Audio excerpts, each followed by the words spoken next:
গীতাৰ অধ্যায় 18 শ্লোক নম্বৰ 62 ভগৱানে স্বয়ং কৈ আছে যে অৰ্জুন সেই পৰমেশ্বৰৰ শৰণলৈ যোৱা যাৰ কৃপাত পৰম শান্তি আৰু শাশ্বত স্থান অৰ্থাৎ সতলোক প্ৰাপ্ত হ'ব। সেই পৰমেশ্বৰ কোন হয়, ক'ত আছে, কেনেকুৱা জানিবৰ কাৰণে নিশ্চয় শুনক জগতগুৰু তত্ত্বদৰ্শী সন্ত ৰামপাল দেৱ মহাৰাজৰ অমৃত বচন সৰ্বপবিত্ৰ ধৰ্ম পবিত্ৰ শাস্ত্ৰৰ আধাৰত। এতিয়া এই শব্দবোৰ বেছি দূৰৰ পৰা অহা নাছিল। তেওঁ শুনিলে চিকান্দাৰ লোধীয়ে যে ঋষিয়ে এই শব্দ কৈছে, এনেকৈ কৈছে। তেওঁ ভিতৰলৈ মোৰ প্ৰৱেশ মানা কৰি দিলে আৰু সেৱকেও আহি তেনেকৈয়ে ক'লে যে ভাই গুৰুদেৱে মানা কৰিছে যে আশ্ৰমত মুছলমানৰ প্ৰৱেশ নিষিদ্ধ, বাহিৰত বহিব। এতিয়া চিকান্দাৰ লোধী দিল্লীৰ সম্ৰাট, ৰজাৰ এটা বেয়া গুণ থাকে, তেওঁলোকৰ অহংকাৰ বেছি থাকে। সেই সময়তে তেওঁ ভাবিলে এই দুই অনাৰ মহাত্মাই এজন দিল্লীৰ সম্ৰাটৰ ইনচাল কৰে। তেওঁ অন্য জনতা আৰু অন্য মুছলমানক বহুত বেয়া ব্যৱহাৰ কৰে চাগে। উলিয়াই ল'লে হাতত থকা তৰোৱাল আৰু সোমাল ভিতৰলৈ। আকৌ কোনে বাধা দিব তেওঁ? ৰামানন্দ বহি আছিল তাত আসনত, ডিঙিত মাৰিলে তৰোৱাল, দুচেও কৰি দিলে। এতিয়া তেওঁ ডিঙি কাটিলি। এই মন বৰ উস্তাদ, এবাৰ অত্যাচাৰ কৰায়, পিছত অনুতাপ আত্মাই কৰে। আৰু আকৌ তেওঁ ক'লে চিকান্দাৰ লোধীয়ে যে বীৰ সিংহ, এতিয়া মই এটা পাপ আকৌ গোটাই ল'লো, মহাত্মাক মাৰি। চোৱা মই কি কৰিলোঁ, মোৰ কৰ্মবোৰ কেনেকুৱা ওলোটা, বিচাৰো পুণ্য আৰু হৈ যায় পাপ।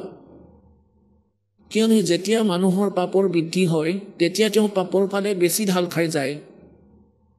এতিয়া বীৰ সিঙে কি ক'ব, মনে মনে বহি থাকিল। আকৌ উভতিল, মনে মানে পিছে পিছে গ'ল যে ব'লা বীৰ সিং, এতিয়া কবিৰদেৱ আহিব মোক আৰু অভিশাপ দিব, মোৰ বেছি কষ্ট হ'ব, কাৰণ মই তেওঁৰ গুৰুদেৱক মাৰি পেলালোঁ। আৰু যেতিয়াই তেওঁ বাহিৰত ওলাল আশ্ৰমৰ পৰা, সন্মুখত কবিৰদেৱ, সেয়া পৰমাত্মাৰ লীলা আছিল। কাৰণ যেতিয়ালৈকে তেওঁৰ মাজত নম্ৰতা নাহে তেতিয়ালৈকে মালিকে দয়া কৰিব নোৱাৰে। আমি বিনম্ৰ হ'ব লাগিব ভগৱানৰ সন্মুখত। এতিয়া চিকান্দাৰ লোধীক নম্ৰও কৰিব লাগিছিলে। আৰু সেইফালে প্ৰাৰব্ধত আছিল ৰামানন্দ দেৱৰ মৃত্যু চিকান্দাৰৰ হাতত। তেওঁৰ মৃত্যু আছিল তাত। এতিয়া সন্মুখত কবিৰ পৰমাত্মাদেৱ থিয় হৈ থকা দেখিলে। বীৰদেৱ সিং তেওঁৰ শিষ্য আছিল, দণ্ডৱত প্ৰণাম কৰিলে। এতিয়া চিকান্দাৰ লোধীও ভয় খালে। এতিয়া তেওঁ অভিশাপ দিব, তেওঁ বৰ ডাঙৰ মহাত্মা হয়। এতিয়া তেওঁ ভয়ে ভয়ে প্ৰণাম কৰিলে, চৰণত ধৰিলে। কবিৰ চাহেবে চিকান্দাৰ লোধীৰ মূৰত হাত থলে, দুয়ো নৰেশৰ মূৰত হাত থলে, আশীৰ্বাদ ভৰা। তেতিয়া সেই সময়ত চিকান্দাৰ লোধীৰ সেই জলনৰ ৰোগ একেবাৰে শেষ হৈ গ'ল। ঠিক হ'ল, সেয়া সুস্থ হ'ল। তেওঁৰ শৰীৰ একেবাৰে ফুলৰ দৰে হৈ গ'ল, পাতল পাতল, কোনো পীড়া নাই। চৰণত ধৰি এৰাই নাছিল, কান্দিবলৈ ধৰিলে, কান্দি থাকিলে। কবিৰদেৱে ক'লে, কি হ'ল তোমাৰ? দিল্লীৰ সম্ৰাট, আজি দুজন ৰজাই মোৰ দুৱাৰত কেনেকৈ আহিলে এই গৰীবৰ সন্মুখত? তেতিয়া কাৰণটো ক'লে যে প্ৰভু, মই বহুত অকৰ্মণ্য মানুহ। চিকান্দাৰ লোধীয়ে ক'ব ধৰিলে, মোক ক্ষমা কৰক। কবিৰ চাহেবে ক'লে যে ক্ষমা কৰি দিলোঁ। ক'লে যে নহয়, আপুনি ক্ষমা কৰিব নোৱাৰে। হে পৰমাত্মা, মই বহুত অত্যাচাৰ কৰিলোঁ। মই যি কামৰ বাবে আপোনাৰ দৰ্শনাৰ্থে আহিছিলোঁ, মোৰ সেয়া দুখটো আপোনাৰ আশীৰ্বাদেৰে ভাল হৈ গ'ল। কিন্তু পৰমাত্মা, হে আল্লাহৰ ৰূপ, মই এটা অত্যাচাৰ কৰিলোঁ, আপুনি মোক ক্ষমা কৰিব নোৱাৰে। পৰমাত্মা কবিৰদেৱে ক'লে যে কোনো কথা নাই, মই ক্ষমা কৰি দিলোঁ। কোৱা কি কথা? সকলো কাহিনী ক'লে যে এনেকুৱা কথা। আমি আপোনাৰ অপেক্ষাৰ বাবে আশ্ৰমত কিছু সময় বাবে বিশ্ৰাম কৰাৰ আজ্ঞা খুজিছিলোঁ, কিন্তু আপোনাৰ গুৰুদেৱে অপশব্দ কৈ দিছিলে যে মই মুছলমানসকলক প্ৰৱেশ কৰিব নিদিওঁ, আপোনালোকে এতিয়া বাহিৰত বহক। এইটো মোৰ পাপ আছিলে, মোৰ অহংকাৰ আছিলে। মই ৰজা, মই ভাবিলোঁ 2 পইচাৰ মহাত্মাই এজন দিল্লীৰ সম্ৰাটৰ অপমান কৰিলে, মোৰ দ্বাৰা পাপ হৈ গ'ল। আপোনাৰ গুৰুদেৱক হত্যা কৰি দিলোঁ। এতিয়া পৰমেশ্বৰ কবিৰদেৱে ক'লে যে কোনো কথা নাই, আহা, তেওঁৰ অন্তিম সংস্কাৰ কৰি যাওক আপুনি। এনেই নাযাবা, নহ'লে মানুহে কি কি ক'ব ঠিকনা নাই, আহা। আৰু একো নকৰে পৰমেশ্বৰ কবিৰদেৱে তেওঁক না অভিশাপ দিলে না খং কৰিলে। তাৰপিছত চিকন্দৰ লোধিয়ে বীৰ সিঙক ক'লে যে বীৰ সিং ভাই, আজি মই পৰমাত্মাক পালোঁ। এনেকুৱা মহাপুৰুষ, তেওঁৰ আশীৰ্বাদতে মই সুস্থ হ'লোঁ। মই ইমান অত্যাচাৰ কৰিলোঁ, তথাপিও তেওঁ মোক একো বেয়াকৈ নক'লে। ভিতৰলৈ গৈ দেখিলে ৰামানন্দদেৱৰ দুটা টুকুৰা, শিৰ এফালে শৰীৰ এফালে। তেওঁতো জানিছিলেই। তেতিয়া পৰমাত্মাই দণ্ডৱত প্ৰণাম কৰিলে নিজৰ গুৰুদেৱক। আকৌ থিয় হ'ল আৰু চৰণ চুই ক'লে যে গুৰুদেৱ উঠক, আৰতিৰ সময় হৈছে। এতিয়া আশ্ৰমত থকা আন ভকতসকলে ক'লে, কবিৰদেৱ, সি কবিৰদেৱ, মহাৰাজকটো মাৰি দিলে চিকন্দৰ লোধিয়ে। ইমানতে চিকন্দৰ লোধি আহি গ'ল পাছফালৰ পৰা। সকলোৱে ভয় খাই আছিলে যে তেওঁ আকৌ আহিলে, আকৌ মাৰিব। মনে মনে থাকিল। পৰমাত্মাই ক'লে, ভাই, কবিৰ চাহেবে ক'লে কোনেও কাকো নামাৰে। এয়া আমাৰ গুৰুদেৱৰ প্ৰাৰব্ধ আছিল, তেওঁৰ হাতত মৰা। নহ'লে চিকন্দৰ লোধি দিল্লীৰ পৰা আহি আৰু ক'ত ইয়াত আশ্ৰমত অহাৰ কি অৰ্থ আছিল? ভাই, এয়া আমাৰ গুৰুদেৱৰ যি সংস্কাৰ আছিল, তেওঁৰ হাততেই মৰাৰ আছিল। আৰু আমাৰ গুৰুদেৱৰ আয়ুস ইমানেই আছিলে। সেই সময়ত ৰামানন্দদেৱৰ আয়ুস প্ৰায় 150 বছৰৰ ওচৰা-ওচৰি আছিল। 120-22 বছৰৰ 30 বছৰমান হ'ব। তেওঁৰ মৃত্যু হৈ গ'ল। তেওঁৰ ইমানেই আয়ুস আছিল। তেতিয়া পৰমাত্মাই কি কৰিলে? ক'লে যে উঠক গুৰুদেৱ, আৰতিৰ সময় হৈছে আৰু দিল্লীৰ সম্ৰাট আপোনাৰ দৰ্শনাৰ্থে আহিছে। ইমানখিনি কওঁতে তেওঁৰ শৰীৰৰ ওপৰত সেই ডিঙিটো আহি নিজে নিজেই লাগি ধৰিলে আৰু জীৱিত হ'ল আৰু বহি পৰিল। বহি চাৰিওফালে চাব ধৰিলে। তলৰ ফালে চালে, সন্মুখত চিকন্দৰ লোধি আছিল। আকৌ তেওঁৰ কপাল কোচ খাই গ'ল। মূৰত সৰব ভাঙি পৰিলে যে কেনেকৈ আহিলে এই মুছলমান হিন্দুৰ আশ্ৰমৰ ভিতৰত। তাৰপিছত সন্মুখত কি দেখিলে যে তেওঁৰ যি ডিঙি কটা আছিলে, তাত দুটা সোঁত বৈ আছিলে, এটা গাখীৰৰ আৰু এটা তেজৰ সোঁত। তেতিয়া কবিৰ পৰমেশ্বৰৰ পৰা জানিব বিচাৰিলে ৰামানন্দদেৱে, কাৰণ তেওঁ জানিছিলে যে এওঁ পৰমাত্মা। সুধিলে কবিৰ পৰমেশ্বৰদেৱক। ৰামানন্দদেৱে সুধিলে যে হে ভগৱান, মোৰ শৰীৰৰ পৰা গাখীৰ আৰু তেজ কেনেকৈ ওলাল? হয়তো ৰক্ত তেজেই ওলাব পাৰে, অথবা গাখীৰ। কিন্তু গাখীৰ আৰু তেজ আধা আধা কিয়? এটা অংগৰ পৰা গাখীৰ, এটা অংগৰ পৰা ৰক্ত তেজ কেনেকৈ ওলাল? তেতিয়া পৰমেশ্বৰে ক'লে যে হে প্ৰভু, আগতে আপুনি কেৱল ব্ৰাহ্মণক দীক্ষা দিছিলে আৰু অন্য অৰ্থাৎ ক্ষুদ্ৰসকলক, অন্য জাতিৰ মানুহক আপুনি ঘৃণা কৰিছিলে। আপুনি দয়া কৰিলে এই দাসৰ ওপৰত, দয়া কৰি নিজৰ শিষ্য বনাই লৈছিলে। আপুনি মুছলমানসকলক ঘৃণা কৰে, সেইবাবে আপুনি এতিয়া কমপ্লিট হোৱা নাই, আপুনি মুক্তিৰ অধিকাৰী হোৱা নাই। হিন্দু আৰু মুছলমান দুটা নহয় গুৰুদেৱ, আমি এজন পিতাৰেই সন্তান। সেই এজন পৰম পিতাৰ ঘৰৰ পৰা আহিছোঁ। আজি কোনোবা হিন্দু অথবা মুছলমান, ভগৱানৰ দৰবাৰৰ পৰা কিন্তু আমি এক হৈয়ে আহিছিলোঁ। এয়া আমাৰ কেৱল দুৰ্বল চিন্তাধাৰাহে। তেওঁ 1.5 ঘণ্টালৈকে প্ৰবচন দিছিলে। এই ধৰ্মৰ খালটো পূৰণ কৰিবৰ বাবেই 1.5 ঘণ্টালৈকে প্ৰবচন দিছিলে যে গুৰুদেৱ, আপুনি মুক্তিৰ অধিকাৰী হ'ব নোৱাৰে যেতিয়ালৈকে আপোনাৰ মনত ঘৃণা থাকিব। তেতিয়া ৰামানন্দদেৱ থিয় হ'ল। এতিয়া চাওক পুণ্যাত্মাসকল, যাক ভগৱানক লাগে। ৰামানন্দদেৱ সৰুৰ পৰাই আনমেৰিড। 16 বছৰ বয়সতে পৰমাত্মাৰ সন্ধানত ওলাই গৈছিলে ঘৰৰ পৰা। তেওঁ কাকো নোপোৱাৰ বাবে নিজেই গুৰু হৈ গৈছিলে। তাৰপিছত তেওঁ পৰমাত্মাক পালে। তাৰপিছত হজখণ্ড দেখুৱালে, নিজৰ স্থিতিৰ সৈতে পৰিচিত কৰালে। তাৰপিছত উভতি আহিল। এতিয়া তেওঁ 140-50 বছৰৰ হৈ গৈছিলে আৰু মৃত্যু। তেওঁ প্ৰাৰব্ধ ইমানেই আছিলে, মালিকে কৈ দিছিলে যে আগলৈ আপোনাৰ জীৱন নাছিল আৰু আপোনাৰ মুক্তি এতিয়া হ'ব লগাও নাছিল। সেইবাবে মই আপোনাৰ আয়ুস বঢ়াই দিছোঁ। এতিয়া ভক্তি কৰক আৰু ঘৃণা এৰি দিয়ক গুৰুদেৱ।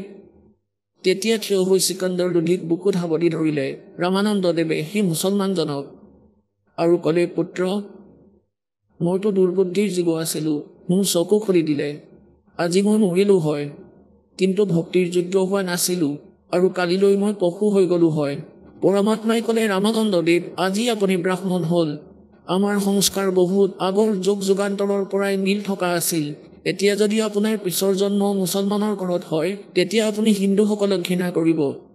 এই ধৰণৰ প্ৰবচন শুনি ৰামানন্দদেৱৰ আত্মা পৰিষ্কাৰ হৈ গ'ল, গদগদ হৈ গ'ল, আৰু চিকান্দাৰ লোধিক বুকুত সাৱটি ধৰিলে আৰু ক'লে, পুত্ৰ, মোৰ দ্বাৰা ভুল হৈ গ'ল, ক্ষমা কৰি দিবা। মই দুৰ্বুদ্ধিৰ জীৱ আছিলোঁ, এই পৰমাত্মাক পালোঁ মই। তেওঁ মোৰ সকলো অন্ধকাৰ আঁতৰাই দিলে। তাৰ পিছৰ পৰা ৰামানন্দদেৱে কাকো ঘৃণা নকৰিলে। পৰমাত্মাই কয়, যেতিয়ালৈকে আমাৰ মনত এই ধৰণৰ লেতেৰা কথা সোমাই থাকিব, তেতিয়ালৈকে আমি মুক্তিৰ অধিকাৰী নহওঁ। গতিকে পুণ্যাত্মাসকল, সতগুৰু যো চাহে সো কৰহি, 14 कोट दूत जम डरही, ऊत भूत जम त्रास निवारे, और चित्रगुप्त के कागज पाड़े। এতিয়া ইয়ালৈ এনেকুৱা বহুত ব্যক্তিও আহে, সকলো জেগাতে ঘূৰি ল'লে, কিন্তু প্ৰেত আত্মাৰ পৰা পিছ এৰাব নোৱাৰিলে। সেয়া উদ্ভূত হয়, আৰু এয়া তেওঁলোকৰ সংস্কাৰ হয়। তেওঁলোকৰ এতিয়া পৰমাত্মাই কি কৰে, এই ভূত কি হয়? এই ভূতটো আগতে মনুষ্য আছিল, আৰু তেওঁ মনুষ্য জীৱনত যি পাপ কৰিছিলে, ভক্তি ভালদৰে কৰা নাই, সেই জীৱ আজি ভূত হৈ গ'ল। সেই ভূতো প্ৰেত যি হয়, সেয়াও মনুষ্যৰ এক কেটেগৰীয়ে হয়। যেনেকৈ মনুষ্যৰ 1000 প্ৰকাৰৰ কথা কৈছোঁ, এয়াও তেনেকৈ এক প্ৰকাৰেই হয়। এতিয়া সূক্ষ্ম শৰীৰ তেওঁলোকৰ লগতে থাকে, গতিকে তেওঁলোকৰ আগৰ সংস্কাৰৰ বাবে সেয়া লাগিয়েই থাকে। এতিয়া সকলোৱে কথাবোৰ বুজি পালেনে? সঁচা একেবাৰে, হয়, এনেকুৱাই হয়। এতিয়া পৰমাত্মাৰ এই দৰবাৰলৈ আহিলে, পৰমাত্মাই তেওঁলোকৰো সংস্কাৰ বেলেগ বেলেগ কৰি দিয়ে। সকলো প্ৰাণীয়ে সেই আত্মাৰ ওপৰত লাগিলে সেয়া প্ৰেতেই হওক, কোনোবা দেৱ হওক, বা কোনোবা দানৱ হওক, জীৱ হওক, পৰুৱা হওক, সকলোৰে উদ্ধাৰ হোৱাটো বিচাৰে তেওঁ। গতিকে পৰমাত্মাই কয়, सतगुरु जो चाहे सो करही, 14 कोट 14 কোটি যমৰ দূতে সেই পৰমাত্মাক ভয় কৰে। और ऊत भूत जम त्रास निवारे, और चित्रगुप्त के कागज पाड़े। अब चित्रगुप्त के कागज पाड़ना, मासा घटे ना चल बधाए, विध ना लिखे जो लेख, और साचा सतगुरु मेट के ऊपर मार जे मेघ। সেই সঁচা সৎগুৰু, সেই পূৰ্ণ পৰমাত্মা কবীৰদেৱ নিজৰ মৰমীয়াল আত্মাৰ দুখ দূৰ কৰে। যেনে চিকান্দাৰ লোধীৰ প্ৰাৰব্ধত, তেওঁৰ পাপ কৰ্মৰ কাৰণে তেওঁৰ প্ৰাৰব্ধত লিখা আছিলে, তেওঁৰ জীৱনত লিখা আছিলে, তাক কোনেও কাটিব নোৱাৰে বুলি। না ব্ৰহ্মাদেৱে কাটিব পাৰে, না বিষ্ণুদেৱে কাটিব পাৰে, না শিৱদেৱে পাৰে, না ব্ৰহ্ম, না পৰব্ৰহ্ম, কেৱল পৰমক্ষৰ ব্ৰহ্ম কবীৰদেৱেহে আমাৰ যি প্ৰাৰব্ধৰ পাপ কৰ্মৰ বাবে যি বিপদ আহিবলগীয়া থাকে, তাকো নাশ কৰিব পাৰে আৰু আমাৰ আয়ুসো বঢ়াব পাৰে। सच्चा सतगुरु मिटाकर, আপোনাৰ আয়ুস কম আছে, কোৱা হয় সেয়া পাৰ্মানেণ্টলি বঢ়াই দিব, তেতিয়া আপোনাক কোনেও মাৰিব নোৱাৰে, যদিহে নিয়ম ঠিকে থাকে। और ऊपर मार दे मेघ। অৰ্থাৎ এক্সটেণ্ড কৰি দিব, তেওঁক কোনেও অসুবিধা দিব নোৱাৰে, যেতিয়ালৈকে আপুনি মৰ্যাদাত থাকিব। গতিকে এই প্ৰকাৰে কয়, सतगुरु के दरबार में कमी काहे की ना, अनसमोज नहीं पावता से तेरी चूक चाकरी में। যদি আপোনাৰ একো লাভ হোৱা নাই, তেন্তে আপুনি ত্ৰুটিটো চাওক, যে মোৰ দ্বাৰা কোনো ভুলটো হোৱা নাই, সাধনা কৰাত একো কমটো হোৱা নাই। আপুনি আপোনাৰ ত্ৰুটি ঠিক কৰি চাওক আৰু মৰ্যাদাত থাকি সৎ সাধনা কৰক ভগৱানৰ। তাৰপিছত চাব সেই পৰমাত্মাৰ কৃপা। পুণ্যাত্মাসকল, আপোনালোকে সঁচা মনেৰে লাগি চাওক এবাৰ। কাৰণটো কি? ইয়াত লেট লাভ যিয়ে পায়, ভগৱানৰ দৰবাৰৰ পৰা যিসকলে দেৰিকৈ লাভ প্ৰাপ্ত কৰে, তাৰ এটা কাৰণ থাকে। এটাটো এইটো কাৰণ যে তেওঁলোকে ইয়াৰ কথা বিশ্বাস নকৰে, আৰু দ্বিতীয়টো কাৰণ হ'ল যে আমি মৰ্যাদাহীন হৈ যাওঁ। আমি ইয়াতে নাম শুনি, নাম লৈ যোৱাৰ পিছত কোনোবাই যদি ভ্ৰমিত কৰে যে তালৈ গ'লে ঠিক হৈ যাব, তেতিয়া আপোনালোকে ভাবে যে তালৈ এবাৰ গৈ চাওঁ, তেতিয়া ইয়াৰে লাভ আপোনালোকৰ সমাপ্ত হৈ যাব। নাম খণ্ড হৈ গ'ল। যেনেকৈ আমি কানেকশ্যন লওঁ বিদ্যুতৰ, আৰু যদি কানেকশ্যন কাটি যায় কিবা কাৰণত, গতিকে বিদ্যুতৰ পৰা যি লাভ পাব লগা আছিল সেয়া বন্ধ হৈ যায় আপোনালোকৰ, তেতিয়া আপুনি যিমানেই ছুইচ নিটিপক, ছুইচ অন অফ কৰক, একো লাভ নহয়। তাৰপিছত মন্ত্ৰ মাতি থাকিলেও যাৰ নাম খণ্ড হৈ যায়, পৰমাত্মাৰ পৰা কানেকশ্যন কাটি যায়। গতিকে এনেকৈ আমাৰ লেট হৈ যায়। আপুনি ইয়াত নাম তেতিয়াহে ল'ব যেতিয়া আপোনাৰ দৃঢ় বিশ্বাস হ'ব, জ্ঞান ভালদৰে বুজিব। তাৰপিছত আন উপাসনা নকৰিব। পৰমাত্মাই কয় 100 वर्ष सतगुरु पूजा, एक दिन आन उपासी, वो अपराधी आत्मा फिर पड़े काल की फांसी। এই পৰমাত্মাৰ নামত লাগি যোৱাৰ পিছত আন উপাসনা নকৰিব আপোনালোকে, কেৱল এই মন্ত্ৰই কৰিব। যি মৰ্যাদাৰ কথা কৈছোঁ শেষ নিশ্বাসলৈকে পালন কৰক। তাৰ কিছুদিনৰ পিছতেই চাব ৰিজাল্ট এই পৰম পিতা পৰমাত্মাৰ। আপোনালোকে ভাবিব নোৱাৰা সুখ আপোনালোকক দিব, কাৰণ তেওঁ সমৰ্থবান শক্তি। बोलो सतगुरुदेव सत साई। পৰম পিতা পৰমাত্মা পূৰ্ণ ব্ৰহ্ম সমগ্ৰ সৃষ্টিৰ ৰচয়িতা কুল মালিক কবিৰ পৰমেশ্বৰ দেৱ, তেওঁ আমি সকলোবোৰ আত্মাৰ পৰম পিতা হৈ আমাৰ জনক। তেওঁহে আমাৰ দুখৰ ভাগী। আমি সকলো ইয়াত কালৰ লোকত আছো। যি স্বয়ং গীতাৰ অধ্যায় নম্বৰ 11 শ্লোক নম্বৰ 32 শ্ৰীকৃষ্ণৰ শৰীৰত প্ৰৱেশ কৰি কৈ আছে যে মই কাল হওঁ আৰু সকলো লোকৰে নাশ কৰিবলৈ এতিয়া প্ৰৱৰ্ত হৈছো, প্ৰকট হৈছো। পুণ্যাত্মাসকল, যোৰ ভগৱানে যদি নিজেই কৈ যে মই সকলোকে খাম, দেৱতাসকলকো খাই আছে, ঋষিসকলকো খাই আছে, আৰু তেওঁৰেই স্তুতি কৰি আছে, আমাক এৰি দিয়ক, আমাৰ ওপৰত দয়া কৰক, মংগল হওক, মংগল হওক। গতিকে যিয়ে দয়াই কৰিব নোৱাৰে, ভগৱান কেনেকৈ হ'ব পাৰে? য'ত যি লোকত যি স্থানত হিংসা হয়, অৰ্থাৎ জীৱৰ মৃত্যু হয়, সেয়া হিংসাই। কোনোবা যুৱক মৰি আছে, কোনোবা বৃদ্ধ মৰি আছে, কোনো পুত্ৰ কোনো পুত্ৰী, ক্ষেত্ৰ নষ্ট হৈ যায়। আৰু আমি ইয়াত সুখ সন্ধান কৰি আছো। আমি একেবাৰে বালক, আমি নিবুদ্ধিৰ বালক।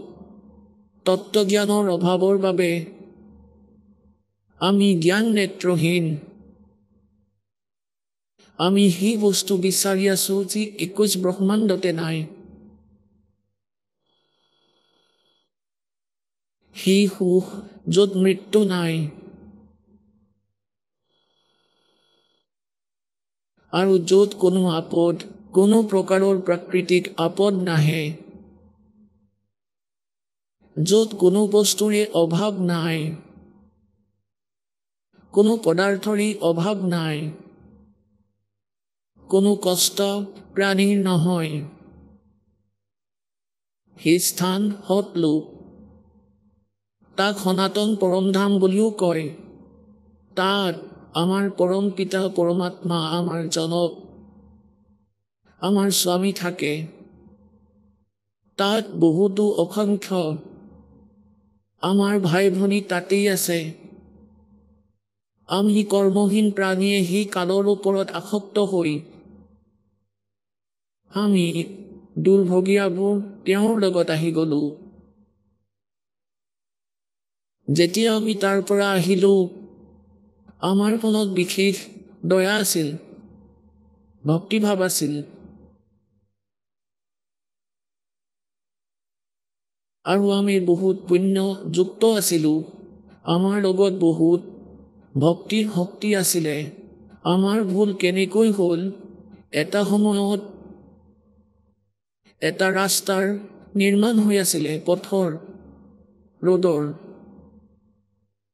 আৰু তাত এগৰাকী ভনীয়ে নিজৰ সন্তানক কাপোৰত বান্ধি যেনেকৈ পালনাৰ দৰে বনাই দিয়ে, কাপোৰ বান্ধি এনেকৈ তাত কাপোৰত শুকুৱাই থৈ দিছিলে। আৰু তাতে কাম কৰি আছিলে, কান্দি আছিলে। যেতিয়া ৰেষ্ট কৰি আছিলে দুপৰীয়া, তেতিয়া তাইক সুধিলোঁ যে ভনী কিয় কান্দি আছা, কি কাৰণে? তেতিয়া তাই ক'লে যে মই বহুত ডাঙৰ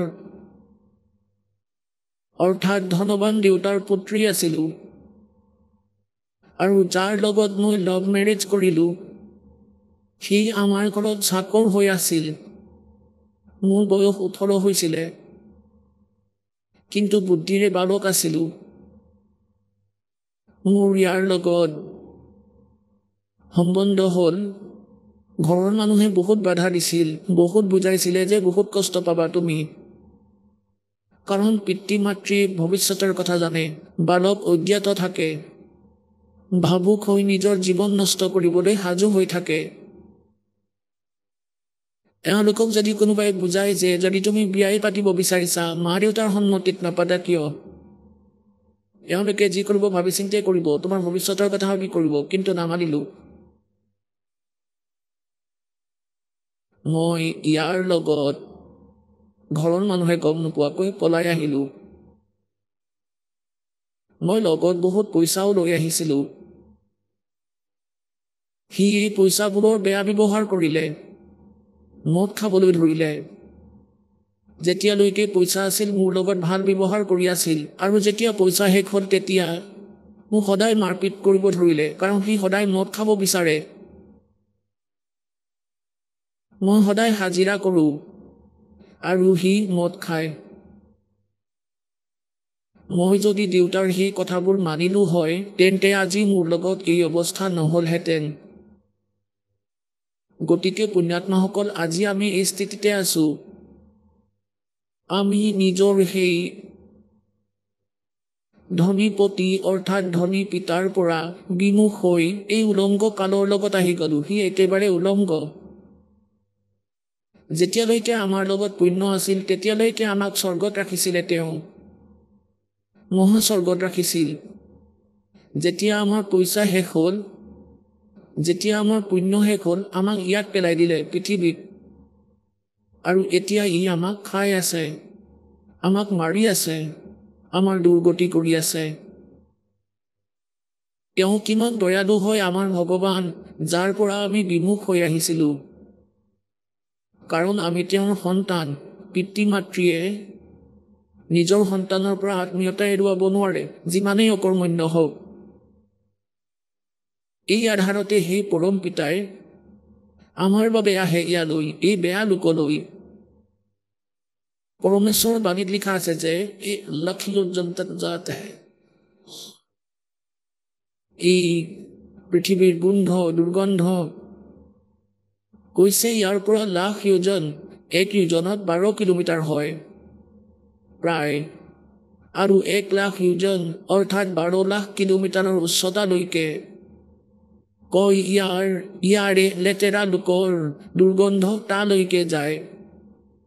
ইমান লেতেৰা লোক এয়া, আৰু আমি ইয়াত পৰি আছোঁ। সেইবাবে এই পৰম পিতাই নিজৰ সেই অমূল্য স্থানক এৰি আমাৰ পিছে পিছে ঘূৰি আছে, আৰু ইয়াত কালে আমাক ইয়াত ভ্ৰমিত কৰি ৰাখিছে, আমাক নিচা খুৱাইছে। যেনেকৈ ইয়াৰ 3টা পুত্ৰ আছে, কালৰ, ৰজগুণ ব্ৰহ্মা, শতগুণ বিষ্ণু, তমগুণ শিৱদেৱ। এওঁলোকক ই 3টাকৈ গুণযুক্ত কৰি ৰাখিছে।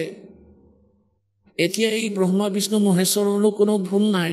যেনেকৈ এটা জলকীয়াৰ গুণ থাকে, তাৰ ভিতৰৰ পৰাই তেনেকুৱাই তাৰ প্ৰভাৱ আনৰ ওপৰত পৰিবই পৰিব।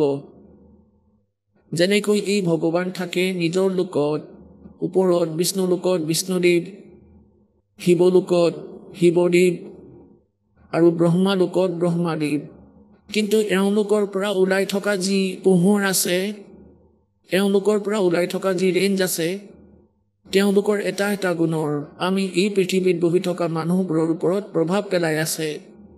যেনেকৈ চম্ভাল মৰা হয় আঞ্জাত জলকীয়াৰ, সি সাকাৰ বস্তুটোতো পাকঘৰতহে থাকে, কিন্তু তাৰ নিৰাকাৰ প্ৰভাৱ আন কোঠালিত বহি থকা মানুহবোৰৰ ওপৰতো প্ৰভাৱ পেলায়।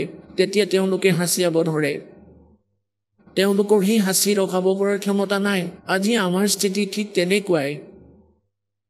আমি এই কালৰ লোকত এই 3টা ইনজেকশ্যনৰ কাৰণে, এই 3টা গুণৰ প্ৰভাৱত আমি এনেকৈ মূৰ্ছিত হৈ আছোঁ। চকু লাগিলে খোলাই থাকক, কিন্তু আমি আমাৰ ভগৱানক চিনি নাপাওঁ। যি কাৰণে আমি কষ্টৰ ওপৰত কষ্ট পাই আছোঁ। সেই পৰমাত্মা স্বয়ং আহে আৰু আমাক এণ্টিবায়'টিক টেবলেট দিয়ে, এই সৎসংগৰূপী ইনজেকশ্যন লগায়। তেতিয়াহে আমি চেতনাত আহোঁ, তেতিয়াহে মনত ইচ্ছা জাগে সেই পৰমাত্মাক পোৱাৰ আৰু সেই সুখসাগৰ স্থানলৈ যোৱাৰ, য'ত বৃদ্ধাৱস্থা আৰু মৃত্যু নাই, য'ত যোৱাৰ পিছত প্ৰাণী সংসাৰলৈ উভতি নাহে। আমাৰ বৃত্তি ইমানেই বেয়া হৈ গৈছে, আমি ইমান ৰঙীন হৈ পৰিছোঁ এই লেতেৰা লোকত। এদিনেই দাসে এজন ব্যক্তিক বুজাই আছিলে সৎলোকৰ মহিমা আৰু ইয়াৰ যি দুখ। 2 ঘণ্টা শুনি থাকিলে জেণ্টেলমেন যেন লাগিছিল, এডুকেটেড মানুহ। কিন্তু এডুকেশ্যন বেলেগ বস্তু, সেয়াটো অক্ষৰ জ্ঞান। আৰু এজন ভাল মানুহ হোৱাটো, জেণ্টেলমেন হোৱাটো, সেয়াও এক বেলেগ ইছ্যু, ভাল কথা। যেতিয়ালৈকে তত্ত্বজ্ঞান নাথাকে, সেই জেণ্টেলমেনো সেই কথাবোৰ কেটচ কৰিব নোৱাৰে। তেওঁক বুজাই আছিলোঁ যে সৎলোকৰে যোৱাৰ পিছত তাত সেই সুখ, তাত কোনো ধৰণৰ মৃত্যু নহয়। তেওঁ সকলোবোৰ কথা শুনি ক'লে যে মহাৰাজ, এটা কথা কওঁ, মই এনেকুৱা ব্যক্তি হয় যি কাৰ্যকে কৰোঁ মই একেবাৰে দৃঢ় হৈ কৰোঁ আৰু তাত সফল হৈহে এৰোঁ। আৰু মোৰ ভয় এই কথাত যে যদিহে মই আপোনাৰ কথা মানো, আপুনি কোৱা সাধনা মই কৰোঁ। প্ৰথম কথাটো, এনেকুৱা জ্ঞান আজিলৈকে মোক কোনেও দিয়াই নাছিল। মই যদি দৃঢ় হৈ সাধনা কৰোঁ, মই এইটো কথাত ভয় কৰিছোঁ যে যদি মই তাত অকলে গৈ পাওঁ আৰু যদি মই কাকোৱেই লগ নেপাওঁ, মোৰ মন নবহিব। গতিকে মই এই সাধনা নকৰোঁ, মই ইয়াতেই থাকিম। মই ক'লোঁ, দাদা এটা কথা কওক, আজি আপুনি ইয়াত মানুহ হৈ আছে, যদি পিছৰ জন্মত আপুনি কুকুৰ হৈ যায়, গাধ হৈ যায়, তেন্তে ইয়াত থকাৰ লাভ কি হ'বনো? ক'লে যে ইয়াতেই ঠিকে আছোঁ, ইয়াত ঘূৰি ফুৰোঁ, পিছত যি হ'ব পিছত দেখা যাব, মনটো ভালে থাকিব। মই ভাবিলোঁ যে ভাই, তোমাক আৰু বুজাই তেন্তে লাভ নাই, যিহেতু তোমাৰ ইমানখিনি জ্ঞান, গোটেই জ্ঞানবোৰ বুজা। তাতো সৃষ্টি আছে, আপোনাৰ মহল তাত খালী পৰি আছে। আৰু যিয়ে এই কালৰ জালত পৰা নাই, তেওঁলোকে সুখৰ উশাহ লৈ আছে, আৰামত আছে তাত। এতিয়া তালৈ যাবৰ বাবে আপোনালোকে ইয়াৰ পৰা মন আঁতৰাব লাগিব। এই লোকৰ বাবে মনত ঠাই থাকিব নালাগিব, তেতিয়াহে সৎলোক যাব পাৰিবা। তাত কেনেকৈ থাকিবা, এই কথা কেনেকৈ সম্ভৱ হ'ব? এই তত্ত্ব জ্ঞানেৰে হ'ব। আজি আপোনালোক যি পৰিয়ালতে আছে, আপোনালোকৰ সন্তানো আছে আৰু কৰ্মশীলো, আপোনালোকৰ সুখী পৰিয়াল আছে। এনেতো ইয়াত সুখ নামৰ কোনো বস্তুৱেই নাই। কিন্তু আমি এই মিছা সুখক সুখ বুলি মানি আছোঁ, ইমানখিনিয়ে মানি চলা। এইটো ভাল কথা। গতিকে সমস্ত পৰিয়ালে ভক্তি কৰা, সাধনা কৰা, শুদ্ধ নীতিৰে কাম কৰা, কাৰো বেয়া নকৰিবা আৰু বাহিৰত কোনো প্ৰকাৰৰ আড়ম্বৰ থাকিব নালাগে। ভক্তি কৰি থাকা। আপোনালোকৰ নিজৰ পৰিয়ালৰ মাজত মৰম চেনেহ আছে, কাৰণ এয়াটো স্বাভাৱিক। এয়া জীৱৰ সাধ্য নহয়। যেনে ধৰক কোনোবাই মদ খাই থৈছে, গতিকে যিয়ে মদ খাই থৈছে, গতিকে সেয়া তাৰ সাধ্যৰ নহয় যে সি চলি আছে, যেনেকৈ কথা কৈ আছে, তাৰ গতিবিধি এনেকৈয়ে থাকে। পিছত মদৰ নিচা আঁতৰাৰ পিছত ঠিক হৈ যায়। গতিকে জ্ঞান পোৱাৰ পিছত আপোনালোকৰ এই নিচা আঁতৰি যাব। কবিৰ চাহেবে কয়, कबीर ये माया अटपटी और सब घट आन अड़ी, किस न समझाऊं या कुआ भांग पड़ी। যেনে কোনো এটা কুঁহাত আৰু যদি কোনোবাই 1 কুইণ্টেল ভাং তাত মিহলাই দিয়ে পেলাই দিয়ে তেতিয়া যিয়ে সেই কুঁৱাৰ পানী খাব লাগিলে 1000 জনেই খাওক। গতিকে সেই 1000 জনৰ গতিবিধি, খোজ কঢ়াৰ কুঁৱাৰ স্থিতি, তেওঁলোকৰ ভংগীমা, তেওঁলোকৰ কথা সকলোৰে একেই হ'ব। ভৰি দলং দপং কৰিব, ক'ব কিবা, কৰিব কিবা। গতিকে এনেকুৱা স্থিতিয়ে আমাৰ সকলোৰে হৈছে। পৰমাত্মাই কয় এই কালে এই 21 ব্ৰহ্মাণ্ডৰ কুঁৱাত ভাং ঢালি থৈছে ত্ৰিগুণী মায়াৰ। ৰজগুণৰ আধাৰত আমি ইয়াত সন্তানৰ উৎপত্তি কৰোঁ, ইয়াকেই আমি সুখ বুলি ভাবোঁ, ইয়াকেই আমি বিলাসিতা বুলি ভাবোঁ। আৰু ইয়াত ঘৰ মহল ৰাজপাট উচ্চ পদ প্ৰাপ্ত কৰা এয়াও ৰজগুণৰেই দুখ হয়। হতগুণৰ প্ৰভাৱৰ বাবে আমি ইজনে আনজনৰ প্ৰতি মমতাত আবদ্ধ হৈ আছো, জীৱৰ সাধ্য একো নাই। আৰু তমগুণৰ আধাৰত আমি 1 মিনিটতে কাজিয়া কৰিব ধৰোঁ, নাজানো ক'ত কি স্থিতিত গুচি যাওঁ, হিংসা কৰোঁ। গতিকে এই 3 গুণৰ প্ৰভাৱ প্ৰত্যেকজন প্ৰাণীতে আছে। গতিকে আমি এই স্থিতিক বুজিব লাগিব। যেনেকৈ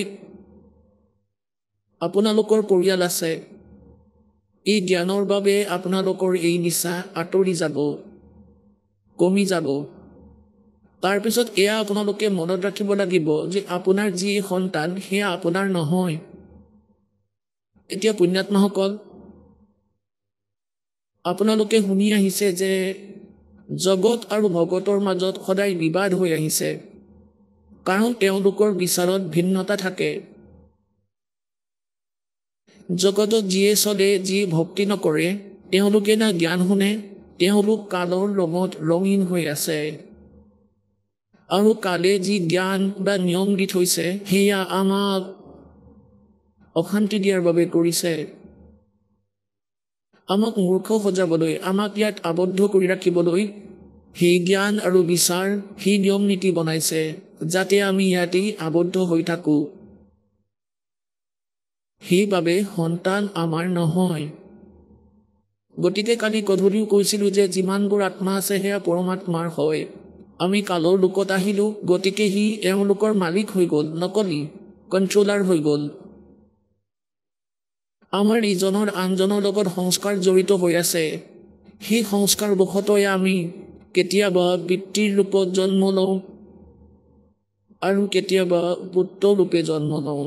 সেই পিতাৰে, সেই পুত্ৰৰে, যেনে ধৰক আগতে পিতৃ আছিলো, তেনেকৈয়ে কোনোবা এটা জন্মত সেই পিতাই আমাৰ পুত্ৰ হয়, আমি তেওঁৰ পিতা হওঁ। কেতিয়াবা যদি আমি পিতা হওঁ তেন্তে পুত্ৰ আমাৰ পিতা হয়। গতিকে এই সংস্কাৰ এনেকৈ আমাৰ এই কালৰ লোকত আবদ্ধ হৈ আছে। গতিকে এই আধাৰতে আমি ইজনে আনজনৰ ইয়াত পতি পত্নী, পুত্ৰ পুত্ৰীৰ ৰূপত জোঁৱাই ইত্যাদি যি সম্বন্ধ হয়, সেই সংস্কাৰ বশতঃ আমাৰ হয়। পুত্ৰৰ জন্মৰ 1 বছৰ আগত ক'ত আছিলে সেই পুত্ৰ, ক'ত আছিলে সেই পুত্ৰী? সম্বন্ধ হোৱাৰ আগতে ক'ত আছিলে সেই জোঁৱাই? য'তেই আছিলে আপোনাৰ নাছিলে। গতিকে এনেকৈ যেনেকৈ সময় অনুসাৰে এই স্থিতি আহিল, আমি আমাৰ বুলি ভাবি থাকিলো। ছোৱালীৰ বিয়া পাতি দিলো আৰু তেওঁ আমাৰ জোঁৱাই হৈ গ'ল। আৰু বহুত আদৰ সৎকাৰ কৰে। যদি কিবা কাৰণবশতঃ সেই সম্বন্ধ ভাঙি যায়, তেন্তে আমি কি সংজ্ঞাত কথাটো কম? এগৰাকী ভনীয়ে ক'ব ধৰিলে আন এগৰাকী ভনী, তাই গম পোৱা নাছিলে যে আন এখন গাঁৱৰ পৰা আহিছিল। যেনেকৈ এখন গাঁৱৰ ছোৱালী আন এখন গাঁৱত বিয়া পাতি দিয়ে, তেওঁ ইমানখিনি জানিছিল যে আন এখন গাঁৱত বিয়া দিছে, কিন্তু তাইৰ বিষয়ে গম পোৱা নাছিল যে তালাক হৈ গৈছে। তাই পতিক এদিন দেখিলে চহৰত। যেতিয়া তাই ঘৰলৈ আহিলে তেতিয়া সেই গাঁৱৰ মহিলাগৰাকীক ক'লে যে খুৰী, আজি চহৰত আপোনাৰ জোঁৱাইক দেখিছিলোঁ। আগতেতো তেওঁক পুত্ৰ বুলি কৈছিল, তাৰপিছত কয় তেওঁ মোৰ কোনো নহয়। কি আচৰিত, প্ৰথমতেতো পুত্ৰ বুলি কৈছিলে আৰু এতিয়া কৈছে একো নহয় বুলি। সি আমাৰ ছোৱালীক এৰি দিলে, গতিকে আমাৰ সম্বন্ধ এনেকুৱাই জোৰ যোগাৰ। গতিকে এনেকৈয়ে আমাৰ পুত্ৰ আৰু পুত্ৰী মাতা পিতাৰ সম্পৰ্ক। গতিকে আমাৰ যে সম্বন্ধ স্থাপন হৈছে আমি পালন কৰিম। ধৰক বিয়া পাতি দিলোঁ ছোৱালীজনীৰ, গতিকে সি জোৱাই হৈয়ে আমি সকলো নিয়মবোৰ পালন কৰি সকলো ধৰণে তাৰ ভাল ব্যৱহাৰ কৰিম সেই সম্বন্ধে। গতিকে এই প্ৰকাৰে আমি যেতিয়ালৈকে পিতা পুত্ৰ পুত্ৰীৰ ৰোল কৰি আছোঁ, গতিকে আমি ভালদৰেই কৰিব লাগিব। এয়াও আমাৰ ভক্তি মাৰ্গৰ প্ৰথম নিয়ম হয়। আমি ভালদৰে ব্যৱহাৰো কৰিব লাগিব, অথবা বিজনেছত কাৰোবাৰ লগত লেনদেন কৰোঁ, চিটিং কৰিব নালাগে, নহ'লে সাধু হৈ নাথাকিম। গতিকে যেতিয়ালৈকে আমি ইয়াত আছোঁ তেতিয়ালৈকে আমি ইয়াৰে আমাৰ গ্ৰুপ আছে, পৰিয়াল আছে। কিন্তু এইটো মনত ৰাখিবা, যদি কালি মৃত্যু হৈ যায়, না মই এওঁলোকৰ না এওঁলোক মোৰ। নিজৰ সংস্কাৰ বশত কোনোবাই ক'ৰবাত জন্ম ল'ব, কোনোবাই ক'ৰবাত। গতিকে এই যি জ্ঞান এয়াই সত্য। আৰু আপোনালোক এতিয়া বালক, আপোনালোক বহুত সৰু। এতিয়া বালক সন্তানৰ তাৎপৰ্য এয়া যে আপোনালোকৰ জ্ঞান নাই, আধ্যাত্মিক জ্ঞান নাই, তেতিয়ালৈকে আপোনালোকে এই দাসৰ জ্ঞানক শুনিও থাকিব আৰু আপোনালোকে ইয়াক অৱজ্ঞাও কৰিব নোৱাৰে, কাৰণ আপোনালোকৰ গুৰুদেৱে কৈ আছে। কাৰণ গুৰুৱে যি জ্ঞান দিয়ে সেয়া ভুল বুলি মানিব নোৱাৰে। গতিকে আপোনাৰ স্থিতি বৰ্তমান এনেকুৱা যে ধৰক এটা সৰু ল'ৰা আৰু দেউতাকে ক'ৰবাত কিবা কাম কৰি আছে আৰু এটা পেন থৈ দিছে ক'ৰবাত, সেইটো উঠাই ল'ৰাটোৱে কয়, দেউতা, পাপা, এইটো কি? তেওঁ কয়, এইটো পেন হয় পুত্ৰ, পেন। কি? তেওঁ কয়, পেন। কি? পেন। কি? কলম হয় এয়া। কি? সেই ল'ৰাটোৱে তেওঁৰ কথা বুজি পোৱা নাই। সেইবাবে কি মানে প্ৰশ্নবাচক শব্দ কৈ আছে। সি কি বুলি কৈ সেইটো থৈয়েই যায়। এতিয়া সি এইটো বুজিয়ে পোৱা নাই যে এইটো পেন হয়, আৰু না বুলি এইটো কাৰণে ক'ব পৰা নাই যে কথাটো তাৰ দেউতাকে কৈছে। আৰু যেতিয়া ল'ৰাটো ডাঙৰ হৈ গ'ল, তাৰ বুদ্ধিও মেচিয়ৰ হৈ যায়, যুৱক হৈ যায়, আৰু যেতিয়া তাক কয় যে পেনটো লৈ আহা, সি দৌৰি যায় আৰু পেনটো লৈ আহি সি নিজৰ দেউতাকক দি দিয়ে। গতিকে আজি আপোনালোকৰ স্থিতি এই জ্ঞান যি দাসে দি আছে, ইয়াক বুজাটো সেই বালকৰ দৰেই হয়। এই দাসে যি কৈ আছে সেয়া সত্যতা, কিন্তু এই কথাই আপোনালোকৰ মনত সোনকালে স্থান নাপাব আৰু আপুনি নাও কৰিব নোৱাৰে। না এইকাৰণে কৰিব নোৱাৰে কাৰণ গুৰুদেৱে কৈ আছে, আৰু স্বীকাৰ এইটো কাৰণে কৰিব নোৱাৰে যে আপোনালোকৰ বুদ্ধি বালকৰ দৰে, বুদ্ধি আপোনাৰ বালকৰ দৰে। আমাৰ বুদ্ধি কালে এনেকুৱা কৰি থৈছে, ইজনে আনজনৰ ওপৰত মোহ মমতা। যেনেকৈ এজনী গাইৰ পোৱালি মৰি গ'ল, তেতিয়া কি কৰে বেপাৰীসকলে, সেই গাইৰ পোৱালিটোৰ গাৰ ভিতৰৰ সকলোবোৰ অংগ উলিয়াই দিয়ে। ওপৰৰ সেই চামৰা, চুলিৰ সৈতে যি চামৰা থাকে, ওপৰৰ ছালখন, তাৰ ভিতৰত তুঁহ ভৰাই দিয়ে কোনো চৰ্মকাৰে, আৰু তাৰ নেজ, সৰু নেজ এডাল ওলমি থাকে। আগফালে মুখ নাথাকে, কেনেকৈ বনাই থোৱা থাকে এনেকৈ, আৰু সেইটো গাইজনীৰ ওচৰত থৈ দিয়ে। সেই গাইজনী তাক নিজৰ সন্তান বুলি মানি লয়, আৰু সেইটো লৈ আগবাঢ়ি যায় বেপাৰী, আৰু তাৰ পিছে পিছে গাইজনীয়ে চিঞৰি চিঞৰি গৈ থাকে যে মোৰ সন্তানটো গৈ আছে। এতিয়া সি গাইজনীৰ বুদ্ধি ইমানেই কাম কৰে যে এইটোৱে মোৰ সন্তান, তাই এইটো গম নাপায় যে ইয়াৰ ভিতৰত কেৱল তুঁহ ভৰাই থৈছে, কেৱল চামৰাখিনিহে আছে। এতিয়া এইটো তাইৰ সাধ্য নহয়। গতিকে পুণ্যাত্মাসকল, আমি ইয়াতে যি সম্পৰ্ক গঢ়ি থৈছোঁ, ই কালে আমাক ইমান ফাঁকি দি থৈছে, আমাৰ বুদ্ধি ইমানখিনি কৰি তুলিছে। এয়া কি শৰীৰনো আমাৰ? প্ৰত্যেকৰে চাওক, আপোনালোকে চাগে ৰাস্তাত কুকুৰ মৰি থকা দেখিছে এক্সিডেণ্টৰ বাবে।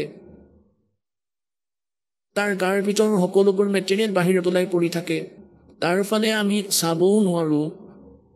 পেট ক'ৰবাত, মাংস ক'ৰবাত, গোবৰ ওলাই থাকে, তাৰ ছালখনহে পৰি থাকে ৰাস্তাৰ ওপৰত।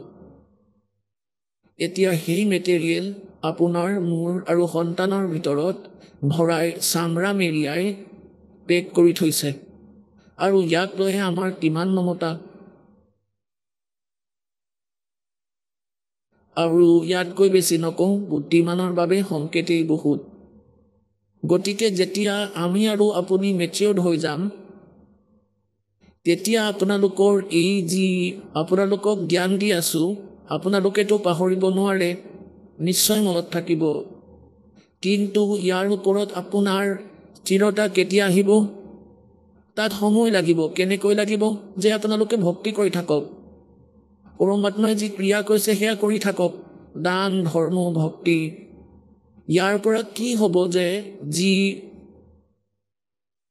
এই গুণৰ প্ৰেছাৰ ইমানেই আছে, এয়া লাহে লাহে কম হৈ যাব। আমাৰ ভিতৰত ভক্তিৰ প্ৰেছাৰ বাঢ়ি যাব, আৰু বুদ্ধিৰ বাবে সেই প্ৰেছাৰ স্থিৰ হৈ গৈ থাকিব। আৰু এটা সময় এনেকুৱা আহিব, আপোনালোকৰ এই সকলোবোৰ এনেকুৱা যেন লাগিব যে আমি সঁচাকৈ ভুল স্থানত আছোঁ। তাৰপিছত এটা কৃপা আৰু হ'ব আপোনালোকৰ, যেতিয়া বৃদ্ধাৱস্থা হৈ যায় মানুহৰ, যেতিয়া ভক্তিহীন মানুহৰ বৃদ্ধাৱস্থা আহিব, একান্তত বহি কান্দে যে চাওক আমি এওঁলোকক এনেকৈ পালন কৰিলোঁ, এওঁলোকৰ কিমান সেৱা কৰিলোঁ আমি, চাওক কিমান কষ্টৰে এওঁলোকক পালিলোঁ। আজি আমি কি শুনিবলৈ পাইছোঁ? বৃদ্ধাৱস্থাত কি হয় যে এজন বৃদ্ধ মানুহে নিজৰ মনৰ কথাখিনি নিজৰ সন্তানক কোৱাৰ বাবে চেষ্টা কৰে, আৰু চেষ্টা কৰে যে মই নিজৰ সন্তানক যি কওঁ সি যাতে সেয়াই কৰে। কিন্তু সেই বৃদ্ধ অৱস্থাত আৰু সন্তান যেতিয়া ডাঙৰ হয়, তেতিয়ালৈকে বহুত সময় পাৰ হৈ যায়।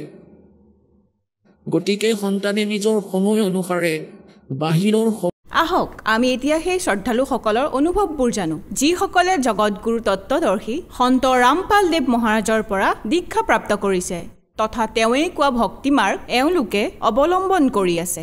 নমস্কাৰ ছাৰ। নমস্কাৰ ছাৰ, কি নাম আপোনাৰ? মোৰ নাম কমলদেৱ ঋষিদেৱ হয় ছাৰ। কমলদেৱ, আপুনি ক'ৰ পৰা আহিছে? ছাৰ, মই ৰিয়া বিহাৰৰ বাসিন্দা হয়। কমলদেৱ, আপুনি সন্ত ৰামপালদেৱ মহাৰাজৰ পৰা নাম দীক্ষা কেতিয়া ল'লে? 6 জুন 2017। সন্ত ৰামপালদেৱ মহাৰাজৰ পৰা নাম দীক্ষা লোৱাৰ আগতে আপুনি কি ভক্তি সাধনা কৰিছিল? ছাৰ, আগতে মই কবিৰ মঠত আছিলোঁ। যেতিয়া 4ৰ্থ শ্ৰেণীত পঢ়ি আছিলোঁ, সেই সময়ত কবিৰ মঠত লৈছিলোঁ নাম দীক্ষা। তাৰপিছত ছাৰ কিছুদিনৰ পিছত দেৱীৰ পূজা কৰিবলৈ ধৰিলোঁ, দুৰ্গাৰ। তাৰপিছত গুচি গ'লোঁ আনন্দ মাৰ্গী পন্থীলৈ, তাতেও একো লাভ নহ'ল। তাৰপিছত গুচি গ'লোঁ শিৱগুৰুত। শিৱ চৰ্চাৰ বাবে বহু ঠাইলৈ গ'লোঁ, তাতেও না কোনো পৰমাত্মাৰ দৰ্শন হ'ল। যি কামৰ বাবে মই গৈছিলোঁ, যে মালিকক লগ পাওঁ, পৰমাত্মাক লগ পাওঁ, যিয়ে সকলোকে বনাইছে, সেই পৰমাত্মাক বিচাৰি মই ঘূৰি ফুৰিব ধৰিলোঁ। ছাৰ, এনেকৈ ঘূৰি ফুৰি মই ইয়াতেও একো নাপালোঁ শিৱগুৰুত। তাৰপিছত মই সন্ত মঠলৈ আহিলোঁ।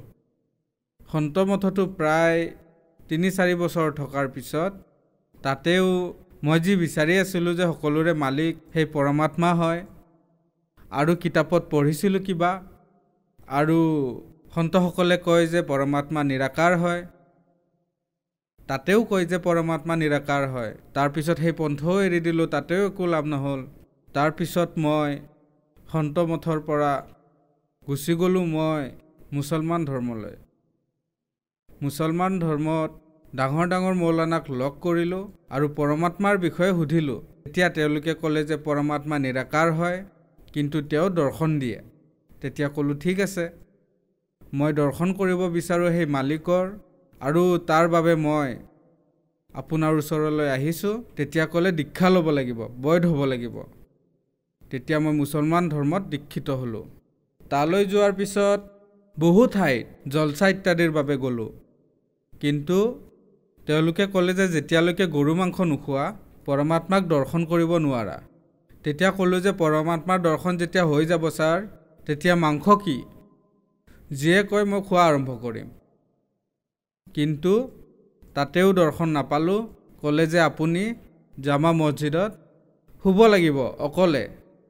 সেয়াও কৰিলোঁ মই, কিন্তু আল্লাহক মই তাতেও লগ নাপালোঁ। 2-3 বছৰ তাত থাকিলোঁ, নামাজো পঢ়িছিলোঁ সকলো বিধি বিধানেৰে, কেৱল মাংস নাখাইছিলোঁ। মই কৈ দিছিলোঁ যিদিনা মই আল্লাহৰ দৰ্শন কৰিব পাৰিম, আল্লাহে মোৰ লগত কথা পাতিব আৰু লগ পাই যাম তেওঁক, সেইদিনাহে মই মাংস খাম। তাৰপিছত ছাৰ মই বহুত কষ্ট কৰিলোঁ, নামাজ পঢ়িলোঁ, বহুত মৌলবীৰ লগত ঘূৰিলোঁ, কিন্তু আল্লাহক ক'তোৱে লগ নাপালোঁ। তাৰপিছত তাৰ পৰা লাহে লাহে মন আঁতৰিব ধৰিলে, যাৰ বাবে গৈছিলোঁ যে মই পৰমাত্মাক লগ পাম, আল্লাহক লগ পাম, তাতেও সফলতা নাপালোঁ। তাৰপিছত ছাৰ মই গুচি গ'লোঁ দীপজ্যোতি জাগতি সংস্থানলৈ, আশুতোষ মহাৰাজৰ তাত দীক্ষা ল'লোঁ। আশুতোষ মহাৰাজৰ ওচৰত প্ৰায় 3 বছৰ থাকিলোঁ। তাত যি দীক্ষা ল'লোঁ, তাত ক'লে যে ইয়াত আপুনি পৰমাত্মাক দৰ্শন কৰিব পাৰিব, ঈশ্বৰক আপুনি চাব পাৰিব। গতিকে ছাৰ তাতেও মই বহুত আস্থাৰে গ'লোঁ, যি পন্থতেই গ'লোঁ বহুত আস্থাৰে সেই পৰমাত্মাৰ দৰ্শন কৰিবৰ বাবে, যে পৰমাত্মা কোন হয়, সকলোৰে মালিক এজন, তেওঁৰ সন্ধানত গ'লোঁ, কিন্তু ক'তোৱে মই পৰমাত্মাৰ দৰ্শন নাপালোঁ। তাৰপিছত ছাৰ মই সন্ত কুমাৰ স্বামীৰ পিছত তাৰপিছত মই গ'লোঁ ঈছাই ধৰ্মলৈ।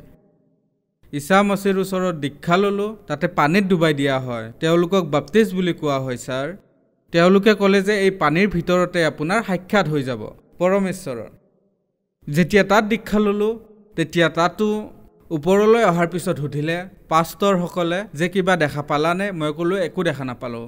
ক'লে কিছুদিন ইয়াত থাকা, আপুনি দেখিব পৰমেশ্বৰে দৰ্শন দিব। তাতেও প্ৰায় 3 বছৰ থাকিলোঁ। 3 বছৰ থকাৰ পিছত ছাৰ মোৰ মন আৰু না মোৰ আৰ্থিক স্থিতি ভাল হ'ল, না শাৰীৰিক লাভ হ'ল কিবা, না ঈশ্বৰৰ দৰ্শন হ'ল মোৰ। গতিকে ছাৰ তাৰ পিছত মোৰ মনলৈ আহিল যে এতিয়া ভক্তি নকৰোঁৱে আৰু লাহে লাহে মই নাস্তিকতাৰ ফালে আগবাঢ়িব ধৰিলোঁ। ছাৰ কি কাৰণত আপুনি সন্ত ৰামপালদেৱ মহাৰাজৰ শৰণলৈ আহিলে? এনেকুৱা হ'ল, মোৰ ল'ৰাটোৱে ক'লে যে এজন সন্ত আছে, তেওঁৰ প্ৰবচন সৎসংগৰ কিবা কৈ আছে, সৎসংগ টিভিত সন্ত ৰামপালদেৱ মহাৰাজে, গতিকে আপুনি সেয়া চাওক দেউতা। তেতিয়া ক'লোঁ মই আৰু কাকোৱে নাচাওঁ, মই এতিয়া আৰু কোনো সন্তৰ ওচৰলৈ নাযাওঁ, মই ভাগৰিছোঁ, কাৰোৱে সৎসংগ নাচাওঁ। কিন্তু সি বহুত জোৰ কৰিলে মোৰ ল'ৰাটোৱে। তেতিয়াহে মই সেই সৎসংগ চালোঁ আৰু ক'লোঁ যিহেতু ইমান জোৰ কৰি আছা এবাৰ চাওঁ। চোৱাৰ পিছত তাত দেখুৱাই আছিলে সন্ত ৰামপালদেৱ মহাৰাজে দেৱী পুৰাণৰ পৰা যে ব্ৰহ্মা বিষ্ণু মহেশ্বৰ ঈশ্বৰ নহয়, তেওঁলোকৰো জন্ম মৃত্যু হয়। তেতিয়া আগ্ৰহ বাঢ়িলে, আগ্ৰহ বঢ়াত সেইদিনাৰ পৰা মই 2 মাহলৈকে ছাৰ মই সৎসংগ শুনি থাকিলোঁ। সকলো গ্ৰন্থ শিৱ পুৰাণৰ পৰা, কোৰাণৰ পৰা, বাইবেলৰ পৰা 2 মাহলৈকে সৎসংগ শুনাৰ পিছত মোৰ এনেকুৱা লাগিল যে আজিহে মই কোনো সঁচা সন্ত পালোঁ, এতিয়া মই ভগৱানক বিচাৰি পাম। তাৰপিছত তাতে যে হালধীয়া শাৰী আহে সাধনা চেনেলত, তাৰ পৰা মই নম্বৰটো ল'লোঁ। তাৰপিছত মই হাৰিয়ানালৈ ফোন লগালোঁ। লগোৱাৰ পিছত ছাৰ ইয়াৰ পৰা গ'লোঁ, যেনেকৈ আন পন্থত সকলো বস্তু লৈ, খোৱা বস্তু লৈ, টকা পইচা লৈ গৈছিলোঁ, সেই ধৰণে তালৈও লগত মই পইচা ল'লোঁ, কাৰণ মোৰ এনেকুৱা লাগিল যে পৰমাত্মাক ইয়াত মই পাই যাম। যেতিয়া মই চেণ্টাৰলৈ গ'লোঁ, তেওঁলোকক ক'লোঁ যে ভগতদেৱ মই এতিয়া দীক্ষা ল'ব বিচাৰোঁ, দীক্ষা লোৱাৰ বাবে কি কি কৰিব লাগিব আপুনি কৈ দিয়ক। ক'লে যে একো কৰিব নালাগে, আপুনি এনেই দীক্ষা পাই যাব। মোৰ এনেকুৱা লাগিল যে মই যেতিয়া আন গুৰুৰ ওচৰলৈ গৈছিলোঁ, কিবা নহয় কিবা তাত দেখিছিলোঁ যে টকা পইচা নতুন কাপোৰ সকলো লৈ যাব লাগিছিল, কিন্তু ইয়াত কৈছে যে এনেই হৈ যাব। তাৰপিছত ক'লোঁ যে ঠিক আছে হ'ব, মোক কিন্তু নাম লাগিব। ক'লে ঠিক আছে। তাৰ পিছদিনা ৰবিবাৰ আছিলে, 4 জুন 2017। ছাৰ আমি সন্ত ৰামপালদেৱ মহাৰাজৰ পৰা নাম দীক্ষা আমি পতি পত্নী দুয়োজনেই ল'লোঁ। ছাৰ, সন্ত ৰামপালদেৱ মহাৰাজৰ পৰা নাম দীক্ষা লোৱাৰ পিছত আপোনাৰ কি লাভ হ'ল? ছাৰ, আটাইতকৈ ডাঙৰ কথাটো হ'ল যে মই পৰমাত্মাক বিচাৰি মালিকক বিচাৰি যে ওলাইছিলোঁ, পৰমাত্মা কোন হয়, সকলোৰে মালিকজন কোন হয়, সেয়া সন্ত ৰামপালদেৱ মহাৰাজৰ সৎসংগ শুনি আৰু তেওঁৰ জ্ঞান লোৱাৰ বাবে সম্পূৰ্ণৰূপে সন্তুষ্ট হ'লোঁ। সকলোতকৈ ডাঙৰ লাভটো এইটো হ'ল, মই যে ঘূৰি ফুৰিছিলোঁ সেয়া মই সন্ত ৰামপালদেৱ মহাৰাজৰ শৰণত মই সেই স্থান পাই গ'লোঁ, মই সেই পৰমাত্মাক পাই গ'লোঁ যে সেই পৰমাত্মা কোন হয়। ছাৰ, এই লাভ হ'ল মোৰ। আৰু তাৰপিছত ছাৰ আৰ্থিক লাভ মানে ছাৰ, আগতে মইতো এনে ওকালতিৰ কাম কৰোঁ আৰু মৰ্যাদাত থাকি ভক্তিও কৰোঁ। তাৰপিছত ছাৰ ইমান পইচা মোৰ হ'বলৈ ধৰিলে পৰমাত্মা সন্ত ৰামপালদেৱৰ দয়াত, যিটো মই ভাবিবই নোৱাৰোঁ। আচলতে মই পইচাৰ বাবে যোৱা নাছিলোঁ, মইতো পৰমাত্মা ঈশ্বৰ বিচাৰিহে গৈছিলোঁ যে ঈশ্বৰ কোন হয় তেওঁক বিচাৰি। কিন্তু সন্ত ৰামপালদেৱ মহাৰাজে ছাৰ মোক আৰ্থিক লাভ ইমান দিলে যে মই ক'ব নোৱাৰোঁ। আৰু ছাৰ মোৰ ল'ৰাৰ যি ষ্ট'ন 6 mm কিডনীত পাথৰ হৈ গৈছিলে, ছাৰ এয়া ৰিপৰ্ট হয়, এবাৰ চাওক। ডক্টৰে কৈছিল যে বিনা অপাৰেশ্যনৰে ঠিক নহ'ব এয়া। আৰু আমি যেতিয়া নাম দীক্ষা ল'লোঁ তেতিয়া পাহৰিয়ে গ'লোঁ, ভাবিছিলোঁ যে যেতিয়া পইচাৰ ব্যৱস্থা হ'ব অপাৰেশ্যন কৰাই ল'ম, না তাৰ কিবা বিষ হ'ল না আন কিবা হ'ল। আজিলৈকে আমি ডক্টৰৰ ওচৰলৈকে যোৱা নাই, 2017ৰ পৰা আজিলৈকে ডক্টৰৰ তাত যোৱা নাই ছাৰ। আৰু তেনেকৈয়ে সেই ষ্ট'ন ঠিক হৈ গ'ল। এয়া লাভ হ'ল ছাৰ আমাৰ। তাৰপিছত মই ডায়েবেটিছ ৰোগত গ্ৰস্ত আছিলোঁ, যেতিয়া আন মঠ আৰু পন্থত আছিলোঁ। ডায়েবেটিছ ৰোগ আৰু বহুত ৰোগৰ বাবে মই চিন্তাত পৰিছিলোঁ। ডক্টৰে কৈছিলে আপোনাৰ যি এই ভৰিৰ যি হীৰা আছে সেয়া লাহে লাহে শুকাই গৈ আছে, হীৰা শুকাই আছে। ডায়েবেটিছত মানুহে প্ৰায় ভৰি কাটিবলগীয়া হয়। মই ভাবিলোঁ যে মই মুক্তিদাতা সন্ত ৰামপালদেৱ মহাৰাজৰ শৰণত আছোঁ, তেওঁ যি কৰিব, যদি মৰিবলগীয়াও হয় মই এওঁৰ শৰণতেই মৰিম। কিন্তু আজিলৈকে ছাৰ ডায়েবেটিছৰ কাৰণে যে মোৰ ভৰি শুকাই গৈ আছিলে, জিনজিনাই আছিলে, সকলোবোৰ তেনেকৈয়ে ঠিক হৈ গ'ল ছাৰ। এয়া লাভ পালোঁ মই ছাৰ। আৰু লাভ হৈছে ছাৰ, মোৰ ছোৱালীৰ চিলেকশ্যন হোৱা নাছিলে, মোৰ ছোৱালীৰ মেডিকেলত চিলেকশ্যনো হোৱা 2 বছৰ হ'ল। এতিয়া মোৰ ছোৱালী মেডিকেল পঢ়ি আছে ছাৰ। আৰু কি লাভৰ কথা ক'ম, বহুত লাভ হৈছে ছাৰ। কিন্তু মই থুলমূলকৈ ছাৰ আপোনাক কৈছোঁ, মালিকে দিনে দিনে সদায় নতুন কিবা নহয় কিবা এনেকুৱা লাভ দি থাকে যে আমি ভাবিবও নোৱাৰোঁ। আমি ভবাতকৈ বহুত বেছি দি আছে মালিকে আৰু দি থাকিব।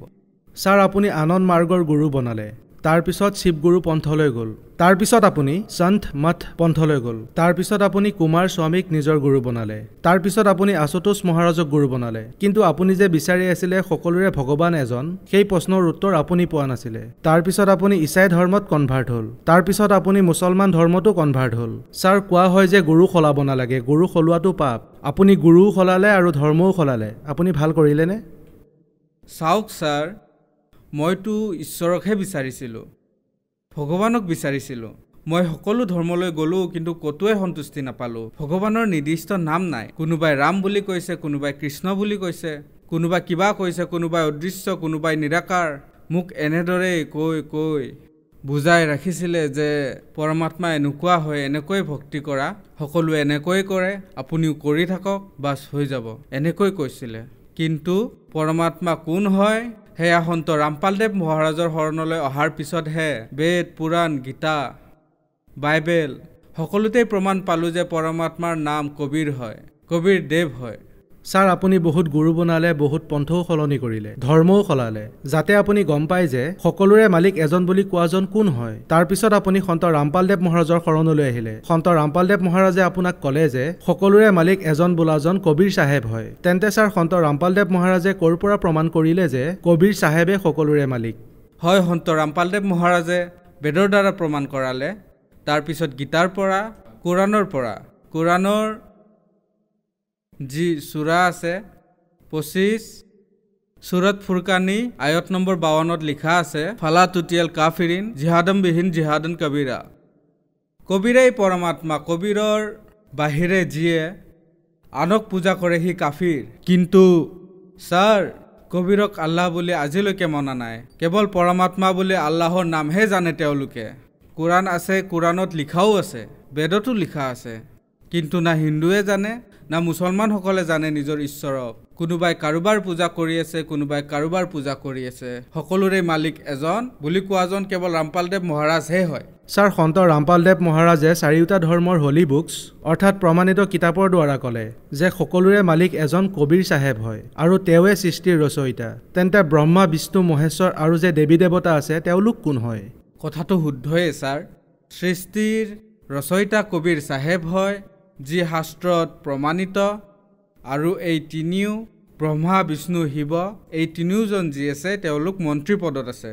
এওঁলোক মন্ত্ৰী, ঈশ্বৰ নহয়। নকলি ধৰ্মগুৰুসকলে আমাক এই তিনি গুণৰ ভক্তিত ফচাই মনুষ্য জীৱনক, অমূল্য মনুষ্য জীৱনক বৰবাদ কৰাই আছে আৰু নিজৰ দোকান চলাই আছে। ছাৰ এয়া কোনো ঈশ্বৰৰ ভক্তি কৰাই থকা নাই, সকলোৱে নিজৰ দোকান খুলি বহি আছে। মইতো সকলো ধৰ্মৰ ওচৰলৈ গৈছিলোঁ, বহু পন্থ, বহু ধৰ্মগুৰুৰ ওচৰলৈ গৈছিলোঁ, কিন্তু তাত দেখিছিলোঁ তাত পইচাৰ পাহাৰ লাগি আছে। সকলোতে পইচা লাগে, দৰ্শনৰ বাবে 11,000, 21,000, কিন্তু ইয়াত নাম দীক্ষা লোৱাৰ বাবে 1 টকাও নালাগে ছাৰ।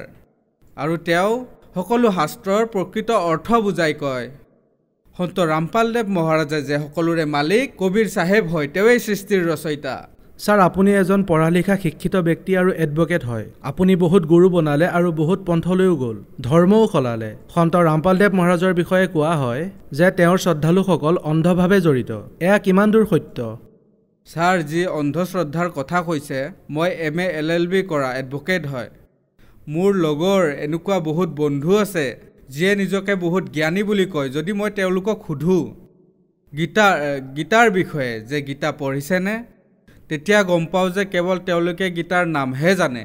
হিন্দু ধৰ্মত যিমানবোৰ মানুহ আছে, অন্ধবিশ্বাসত ভক্তিটো আচলতে তেওঁলোকেহে কৰি আছে। প্ৰকৃত ভক্তিটো কেৱল সন্ত ৰামপালদেৱেহে কৈ আছে যে ভক্তিৰ মাৰ্গ কোনো অন্য হয় আৰু কৰাই আছে কিবা আন। ইয়াততো সমাজত পঢ়া লিখা মানুহেও নিজৰ ধৰ্মশাস্ত্ৰক খুলি চোৱা নাই, যি ধৰ্মগুৰুৱে কৈ দিয়ে তাকেই মানি লয়। ইয়াততো সন্ত ৰামপালদেৱ মহাৰাজ সকলো ধাৰ্মিক কিতাপবোৰ খুলি দেখুৱাই আছে। এটাও যদি প্ৰমাণ সেই নকলি ধৰ্মগুৰুসকলে দি দিয়ে যে সৃষ্টিৰ ৰচয়িতা অমুক ভগৱান হয়, তেতিয়াহে বুজিম ইয়াততো সকলো গ্ৰন্থতেই প্ৰমাণ আছে। অন্ধশ্ৰদ্ধাত জড়িত হোৱা নাই ছাৰ। আমি সকলো শাস্ত্ৰ, আমাৰ ওচৰত বেদ আছে, 4খন বেদ আছে, কোৰাণ আছে, বাইবেল আছে। মোৰ ওচৰত বহুতো পুৰাণ আছে, যেনে শ্ৰীমদ দেৱী ভাগৱত কিতাপ আছে মোৰ ওচৰত। সকলোবোৰ চাই মিলাইহে মই ইয়ালৈ আহিছোঁ। অন্ধশ্ৰদ্ধাত ইয়ালৈ অহা নাই মই। ধন্যবাদ ছাৰ। ধন্যবাদ।